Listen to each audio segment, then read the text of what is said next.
ಎಲ್ಲರಿಗೂ ನಮಸ್ಕಾರ. ATV Karnataka YouTube ಚಾನಲ್ಗೆ ತಮಗೆಲ್ಲರಿಗೂ ಕೂಡ ಪ್ರೀತಿಯ ಸ್ವಾಗತ. ತುಲಾ ರಾಶಿಯ ಜುಲೈ ತಿಂಗಳ 2025ನೇ ವರ್ಷದ ಮಾಸ ಭವಿಷ್ಯ ಹೇಗಿದೆ?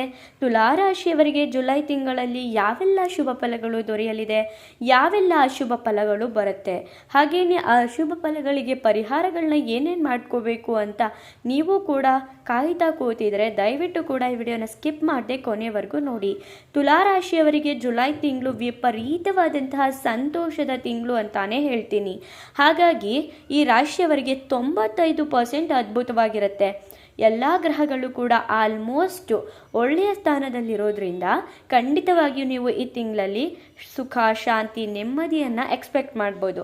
ಹಾಗಾದರೆ ತುಲಾರಾಶಿಯವರ ಶುಭ ಫಲಗಳೇನು, ಅಶುಭ ಫಲಗಳೇನು, ಪರಿಹಾರಗಳೇನು ಎಲ್ಲವನ್ನು ಕೂಡ ತಿಳಿಸ್ಕೊಡ್ತೀನಿ. ಅದಕ್ಕೂ ಮುನ್ನ ನೀವೇನಾದರೂ ದುರ್ಗಾದೇವಿಯ ಭಕ್ತರಾಗಿದ್ದಲ್ಲಿ, ದೇವರು ಮತ್ತು ಜ್ಯೋತಿಷ್ಯ ಶಾಸ್ತ್ರವನ್ನು ನಂಬುವುದಾದರೆ ಈ ವಿಡಿಯೋಗೆ ಈಗಲೇ ಒಂದು ಲೈಕ್ ಕೊಡಿ ಮತ್ತು ತಪ್ಪದೇ ನಮ್ಮ ATV ಕರ್ನಾಟಕ ಯೂಟ್ಯೂಬ್ ಚಾನಲನ್ನು ಸಬ್ಸ್ಕ್ರೈಬ್ ಮಾಡಿ ಈ ವಿಡಿಯೋನ ಎಲ್ಲ ತುಲಾ ರಾಶಿಯವರಿಗೂ ಕೂಡ ಶೇರ್ ಮಾಡಿ. ತುಲಾ ರಾಶಿಯ ಜುಲೈ ತಿಂಗಳ 2025ನೇ ವರ್ಷದ ಮಾಸ ಭವಿಷ್ಯದಲ್ಲಿ ತುಲಾ ರಾಶಿಯವರಿಗೆ ಜುಲೈ ತಿಂಗಳಲ್ಲಿ ತುಂಬಾ ಸಂತೋಷದಾಯಕವಾದಂತಹ ತಿಂಗಳು ಅಂತ ಹೇಳಿದರೆ ತಪ್ಪಾಗಲ್ಲ. ತುಲಾ ರಾಶಿಯವರು ಜುಲೈ ತಿಂಗಳಲ್ಲಿ ವಿಪರೀತವಾಗಿ ಸಂತೋಷನ ನೀವು ಪಡ್ತೀರಾ. ಆರಾಮಾಗಿ ನೆಮ್ಮದಿಯಿಂದ ಇರುವಂತಹ ತಿಂಗಳು ಈ ರಾಶಿಯವರಿಗೆ ಒಳ್ಳೆಯದಾಗುತ್ತೆ. ಹಾಗಾಗಿ ವಿಪರೀತವಾದಂತಹ ಸಂತೋಷ ಅನ್ನೋದನ್ನು ಕೂಡ ನೀವು ಪಡ್ಕೊಳ್ತೀರಾ. ಎಲ್ಲ ಗ್ರಹಗಳು ಕೂಡ ಒಳ್ಳೆಯದನ್ನೇ ಮಾಡ್ತಿರೋದ್ರಿಂದ ಈ ರಾಶಿಯವರಿಗೆ 95% ಸಖತ್ತಾಗಿರುತ್ತೆ ಅಂತಾನೆ ಹೇಳ್ಬೋದು. ಇನ್ನು 5% ಅಷ್ಟೇ ನೀವು ಎಚ್ಚರಿಕೆನ ವಹಿಸ್ಕೋಬೇಕಾಗಿರುತ್ತೆ. ಹಾಗಾಗಿ ಈ ರಾಶಿಯವರು ಈ ತಿಂಗಳು ವಿಪರೀತವಾದಂತಹ ಪಾಸಿಟಿವ್ ವೈಬ್ಸ್ ತುಂಬಿಕೊಂಡಿರುತ್ತೆ ಅಂತಾನೆ ಹೇಳ್ಬೋದು. ಇನ್ನು ಗುರುಗ್ರಹ ಕೂಡ ಭಾಗ್ಯಸ್ಥಾನದಲ್ಲಿ ಇರೋದ್ರಿಂದ ಭಾಗ್ಯೋದಯ ಕಾಲ ನಿಮ್ಮದಾಗಿರುತ್ತೆ. ಗುರು ಕೂಡ ಭಾಗ್ಯಸ್ಥಾನದಲ್ಲಿರೋದ್ರಿಂದ, ಗುರುಬಲ ಕೂಡ ಇರೋದ್ರಿಂದ ನೀವು ಖಂಡಿತವಾಗಿಯೂ ಕೂಡ ಭಾಗ್ಯೋದಯ ಕಾಲನ ನೀವು ಪಡ್ಕೊಬಹುದು. ಗುರುಬಲ ಕೂಡ ಇರೋದ್ರಿಂದ ನೀವೇನಾದರೂ ಮದುವೆಗೆ ಪ್ರಯತ್ನ ಮಾಡ್ತಿದ್ರೆ, ಏನಾದರೂ ಒಳ್ಳೆ ವರ ಅಥವಾ ವಧು ಬೇಕು ಅಂತ ಏನಾದರೂ ಹುಡುಕ್ತಿದ್ರೆ ನೀವು ಸ್ವಲ್ಪ ಪ್ರಯತ್ನ ಜಾಸ್ತಿ ಮಾಡಿ ಖಂಡಿತವಾಗಿಯೂ ಕೂಡ ಫಿಕ್ಸ್ ಆಗುವಂತಹ ಟೈಮ್ ಇದಾಗಿರುತ್ತೆ. ಇನ್ನು ನಿಮ್ಮ ಮುಂದಿನ ದಿನಗಳಲ್ಲಿ ತುಂಬಾ ಪ್ರಜ್ವಲಿಸ್ತೀರಾ. ಸತತ ಪ್ರಯತ್ನ ಅನ್ನೋದು ನಿಮಗೆ ಮುಖ್ಯವಾಗುತ್ತೆ. ನೀವು ದೀಪ ಹೇಗೆ ಉರಿಯುತ್ತೋ ಆ ರೀತಿಯಾಗಿ ನೀವು ಪ್ರಜ್ವಲಿಸ್ತೀರಾ ನಿಮ್ಮ ಮುಂದಿನ ದಿನಗಳಲ್ಲಿ. ಹಾಗಾಗಿ ನಿಮ್ಮ ಮುಂದಿನ ದಿನಗಳು ಬಹಳಾನೇ ಸುಂದರಮಯವಾಗಿರುತ್ತೆ. ಆರಾಮಾಗಿ ನಿಮ್ಮ ಮುಂದಿನ ದಿನಗಳನ್ನ ನೀವು ಕಳಿತೀರಾ. ಒಂದು ಜ್ವಾಲೆ ಹೇಗೆ ಉರಿಯುತ್ತೋ ಅದೇ ರೀತಿಯಾಗಿ ನೀವು ಪ್ರಜ್ವಲಿಸ್ತೀರಾ ಅಂತಾನೆ ಹೇಳ್ಬೋದು.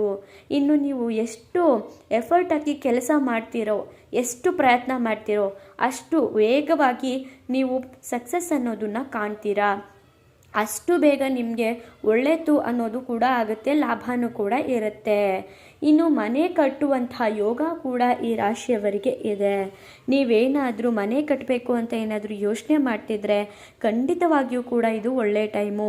ನೀವು ಮನೆ ಕಟ್ಟೋಕ್ಕೆ ಪ್ಲ್ಯಾನ್ ಮಾಡ್ಕೊಂಡಿದ್ದೀರಾ, ಹಾಗಾದರೆ ಕರೆಕ್ಟಾಗಿ ಈಗ ಶುರು ಮಾಡಿ, ಒಳ್ಳೆಯದೇ ಆಗುತ್ತೆ. ಅರ್ಧಂಬರ್ಧ ಮನೆ ಕಟ್ಟಿ ಏನಾದರೂ ಬಿಟ್ಬಿಟ್ಟಿದ್ರೂ ಕೂಡ ಆಗುತ್ತೆ. ನೀವು ಆ ಮನೆಯನ್ನು ಪೂರ್ತಿಯಾಗಿ ಮಾಡ್ತೀರಾ. ಅದ್ರ ಜೊತೆಗೆ ನೀವೇನಾದರೂ ಮನೆಯೇ ತಗೋಬೇಕು ಅಂತ ಇದ್ರೂ ಕೂಡ ಆಗುತ್ತೆ. ಒಟ್ಟಾರೆಯಾಗಿ ಮನೆ ವಿಷಯವಾಗಿ, ಭೂಮಿ ವಿಷಯವಾಗಿಯೂ ಕೂಡ ಒಳ್ಳೆಯದಾಗುತ್ತೆ.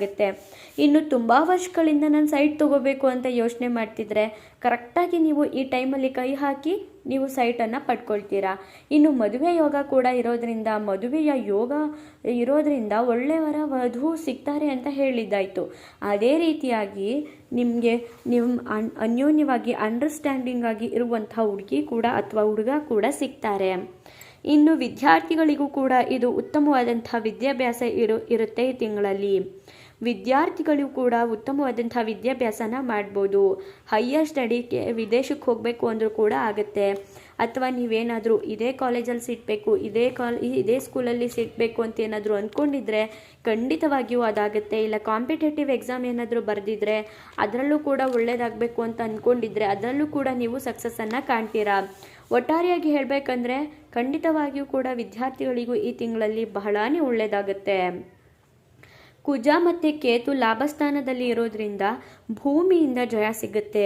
ಯಾರ್ಯಾರು ರಿಯಲ್ ಎಸ್ಟೇಟ್ ಕೆಲಸ ಮಾಡ್ತಿರ್ತಾರೆ, ಭೂಮಿನ ಕೊಂಡು ಮಾರೋದು ಅಥವಾ ತಗೊಳ್ಳೋದು, ಈ ರೀತಿಯಾಗಿ ಏನೇ ಒಂದನ್ನು ರಿಯಲ್ ಎಸ್ಟೇಟಲ್ಲಿ ಕೆಲಸ ಮಾಡ್ತಿದ್ರು ಕೂಡ ಖಂಡಿತವಾಗಿಯೂ ಕೂಡ ನಿಮಗೆ ಅದರಲ್ಲಿ ಡಬಲ್ ಹಣ ಪಡ್ಕೋತೀರಾ ಅಂತಾನೆ ಹೇಳ್ಬೋದು. ಇನ್ನು ಶತ್ರುಗಳ ಸಂಹಾರ ಆಗುವಂಥ ತಿಂಗಳು ಇದಾಗಿರುತ್ತೆ. ತುಲಾ ರಾಶಿಯವರು ಶತ್ರುಗಳ ಸಂಹಾರನೂ ಕೂಡ ಮಾಡ್ತಾರೆ ಈ ತಿಂಗಳಲ್ಲಿ. ಯಾರ್ಯಾರು ನಿಮಗೆ ಕೆಟ್ಟದ್ದನ್ನು ಬಯಸ್ತಿರ್ತಾರೋ, ಯಾರ್ಯಾರು ನೀವು ಹಾಳಾಗ್ಬಿಡ್ಬೇಕು, ಇವನು ನಾಶ ಆಗ್ಬಿಡ್ಬೇಕು ಅಂತ ಅನ್ಕೋತಿರ್ತಾರೋ ಅಂಥವರೆಲ್ಲರೂ ಕೂಡ ಅವರೇ ಕೆಟ್ಟದ್ದನ್ನು ಮಾಡಿಕೊಂಡು ಅವರೇ ಹೊರಟೋಗ್ತಾರೆ. ಹಾಗಾಗಿ ಶತ್ರುವಿನಿಂದನೂ ಕೂಡ ನೀವು ದೂರ ಉಳಿತೀರಾ. ಇನ್ನು ನೀವು ಯಾವುದೇ ಒಂದು ಕೆಲಸ ಮಾಡಲಿ ಅದರಲ್ಲಿ ಸಕ್ಸಸ್ ಕಾಣ್ತೀರಾ ಈ ತಿಂಗಳಲ್ಲಿ. ಅದು ಸಣ್ಣ ಪುಟ್ಟ ಕೆಲಸದಿಂದ ಹಿಡಿದು ದೊಡ್ಡ ದೊಡ್ಡ ಕೆಲಸಗಳೇ ಆಗಿರಬಹುದು. ಇದರಲ್ಲಿ ನೀವು ಸಕ್ಸಸ್ ಕಾಣೋದ್ರಿಂದ ಖಂಡಿತವಾಗಿಯೂ ಕೂಡ ಒಳ್ಳೆಯದಾಗುತ್ತೆ. ಇನ್ನು ಶನಿ ಅಂತೂ 2.5 ವರ್ಷ ಲಾಭಸ್ಥಾನದಲ್ಲಿದ್ದಾರೆ. ಹಾಗಾಗಿ ನೆಮ್ಮದಿ ಇರುತ್ತೆ ನಿಮ್ಮ ಜೀವನದಲ್ಲಿ. ಯಾವುದೇ ರೀತಿಯಾದಂಥ ಕಷ್ಟಗಳು ಈ ರಾಶಿಯವರಿಗೆ ಬರೋದಿಲ್ಲ.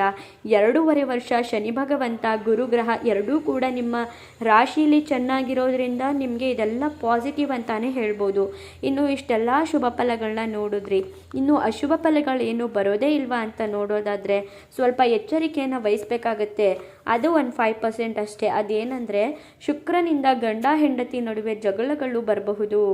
ಶುಕ್ರ ಈ ಸಲ ನಿಮ್ಮ ರಾಶಿಯಲ್ಲಿ ನೀಚನಾಗಿರೋದ್ರಿಂದ ಗಂಡ ಹೆಂಡತಿ ನಡುವೆನೇ ಜಗಳಗಳು ಬರುತ್ತೆ. ಹಾಗಾಗಿ ಗಂಡ ಹೆಂಡತಿ ಅನ್ಯೋನ್ಯತೆಯಿಂದ ಇರೋದು ತುಂಬ ಅಂದರೆ ತುಂಬಾ ಮುಖ್ಯವಾಗುತ್ತೆ. ಗಂಡ ಕೋಪ ಮಾಡಿಕೊಂಡಾಗ ಹೆಂಡತಿ ಆರಾಮಾಗಿರೋದು, ಹೆಂಡತಿ ಕೋಪ ಮಾಡಿಕೊಂಡಾಗ ಗಂಡ ತಾಳ್ಮೆಯಿಂದ ಇರೋದು, ಇದು ತುಂಬಾ ಮುಖ್ಯವಾಗುತ್ತೆ. ಇಲ್ಲ ಅಂದರೆ ಶುಕ್ರನಿಂದ ನೀವು ವಿಪರೀತವಾದಂಥ ಜಗಳನ ನೀವು ಈ ತಿಂಗಳಲ್ಲಿ ಮಾಡ್ಕೋತೀರಾ. ಇನ್ನು ಸಂಗಾತಿಯ ಜೊತೆ ಸಾಮರಸ್ಯ ಅನ್ನೋದು ಕೂಡ ಬೇಕಾಗುತ್ತೆ. ನೀವು ಸಂಗಾತಿಯ ಜೊತೆ ಆರಾಮಾಗಿ ಒಳ್ಳೆ ರೀತಿಯಾಗಿ ಸಾಮರಸ್ಯದಿಂದ ಇದ್ದರೆ ಖಂಡಿತವಾಗಿಯೂ ಕೂಡ ಜಗಳಗಳು ಬರೋದು ಕಡಿಮೆನೇ. ಹಾಗಾಗಿ ನೀವು ಎಷ್ಟು ಸಂಗಾತಿಯ ಜೊತೆ ಅನ್ಯೋನ್ಯತೆಯಿಂದ ಇರ್ತೀರೋ ಅಷ್ಟು ಈ ರಾಶಿಯವರಿಗೆ ಒಳ್ಳೆಯದು. ಇನ್ನು ಶನಿ ಕೂಡ 13ರ ನಂತರ ವಕ್ರ ಚಲನೆ ಮಾಡೋದ್ರಿಂದ ಓವರ್ ಕಾನ್ಫಿಡೆನ್ಸ್ ಅನ್ನೋದು ಬೇಡ. ಶನಿ ಭಗವಂತ 2.5 ವರ್ಷ ಲಾಭಸ್ಥಾನದಲ್ಲಿದ್ದಾರೆ, ಇದು ಪ್ಲಸ್ ಪಾಯಿಂಟೇ. ಆದರೆ ಇದೇ ಜುಲೈ 13ರ ನಂತರ ಅವರು ಹಿಂದಕ್ಕೆ ಬರ್ತಿದ್ದಾರೆ, ವಕ್ರ ಚಲನೆ ಮಾಡ್ತಿದ್ದಾರೆ. ಹಾಗಾಗಿ ನನ್ನ ಟೈಮ್ ಚೆನ್ನಾಗಿದೆ ನನ್ನಿಂದಲೇ ಅನ್ನೋದನ್ನು ನೀವು ಯಾವುದೇ ಕಾರಣಕ್ಕೂ ಕೂಡ ಮಾಡಬೇಡಿ. ನೀವು ಎಷ್ಟು ಓವರ್ ಕಾನ್ಫಿಡೆನ್ಸ್ ಮಾಡ್ತೀರೋ ಅಷ್ಟು ನಿಮಗೆ ತೊಂದರೆ ಅನ್ನೋದು ಬರುತ್ತೆ. ಹಾಗಾಗಿ ನೀವು ಖಂಡಿತವಾಗಿಯೂ ಕೂಡ ಶನಿ ಭಗವಂತನಿಗೆ ಭಯ ಪಡಲೇಬೇಕು. ನೀವೆಷ್ಟು ಓವರ್ ಕಾನ್ಫಿಡೆನ್ಸ್ನ ಮಾಡ್ದೇನೆ ಎಷ್ಟು ಆರಾಮಾಗಿರ್ತೀರೋ, ಎಷ್ಟು ಅನ್ಯೋನ್ಯತೆಯಿಂದ ಇರ್ತೀರೋ ಅಷ್ಟು ನಿಮಗೆ ಒಳ್ಳೆಯದು. ಇನ್ನು ಡಿಸಿಪ್ಲಿನ್ ಅನ್ನೋದು ಈ ರಾಶಿಯವರಿಗೆ ಈ ತಿಂಗಳಲ್ಲಿ ತುಂಬ ಅಂದರೆ ತುಂಬಾ ಮುಖ್ಯವಾಗುತ್ತೆ. ಡಿಸಿಪ್ಲಿನ್ ಅಂದರೆ ಕರೆಕ್ಟಾಗಿ ಬೇಗ ಎದ್ದೇಳೋದು, ರಾತ್ರಿ ಬೇಗ ಮಲ್ಕೊಳ್ಳೋದು, ಹಾಗೆಯೇ ನಿಮ್ಮ ಕೆಲಸಗಳೇನಿದೆಯೋ ಇವತ್ತಿನ ಕೆಲಸ ಇವತ್ತೇ ಮಾಡೋದು, ಈ ರೀತಿಯಾಗಿ ಮಾಡಿಕೊಂಡ್ರೆ ಖಂಡಿತವಾಗಿಯೂ ಕೂಡ ಶನಿ ಭಗವಂತ ನಿಮಗೆ ಒಳಿತನ್ನೇ ಮಾಡ್ತಾರೆ. ಶನಿ ಅಂದರೆ ಒಂದು ಡಿಸಿಪ್ಲಿನ್. ಹಾಗಾಗಿ ನೀವೆಷ್ಟು ಡಿಸಿಪ್ಲಿನ್ ಆಗಿರ್ತೀರಾ ಅನ್ನೋದು ಕೂಡ ಮುಖ್ಯವಾಗುತ್ತೆ. ಇನ್ನು ಪರಿಹಾರಗಳೇನೇನು ಮಾಡ್ಕೋಬೇಕು ಅಂತ ನೋಡೋದಾದರೆ ರಾಹುವಿನ ಶಾಂತಿಗಾಗಿ ದುರ್ಗಾದೇವಿಯ ಮಂತ್ರನ ನೀವು ಪಠನೆ ಮಾಡಿ. ಹಾಗೆಯೇ ಶುಕ್ರನ ಶಾಂತಿಗಾಗಿ ಪರಶುರಾಮನ ಆರಾಧನೆ ಮಾಡಿ. ನೀವು ಇವೆರಡು ಕೆಲಸ ಮಾಡಿಕೊಂಡಿದ್ದೆ ಆದರೆ ಖಂಡಿತವಾಗಿಯೂ ಕೂಡ ನಿಮಗಿರುವಂಥ 5% ತೊಂದರೆಗಳು ಕೂಡ ನಿವಾರಣೆ ಆಗುತ್ತೆ. ಎಲ್ಲವೂ ಕೂಡ ಒಳ್ಳೆಯದೇ ಆಗುತ್ತೆ. ನೋಡಿದ್ರಲ್ಲ ತುಲಾರಾಶಿಯವರಿಗೆ ಜುಲೈ ತಿಂಗಳು ಎಷ್ಟೆಲ್ಲ ಲಾಭ ಇದೆ ಅಂತ. ನಿಮ್ಮದು ಕೂಡ ತುಲಾರಾಶಿನ? ಹಾಗಾದರೆ ತಪ್ಪದೆ ಈಗಲೇ ದುರ್ಗಾದೇವಿ ಅಂತ ಕಮೆಂಟ್ ಮಾಡಿ. ಹಾಗೆ ಮುಂದಿನ ಹೊಸ ವಿಡಿಯೋಗಳ ಜೊತೆ ಸಿಗ್ತೀನಿ. ಅಲ್ಲಿವರೆಗೂ ನೋಡ್ತಾ ಇರಿ ನಮ್ಮ ಚಾನಲ್. ಧನ್ಯವಾದಗಳು.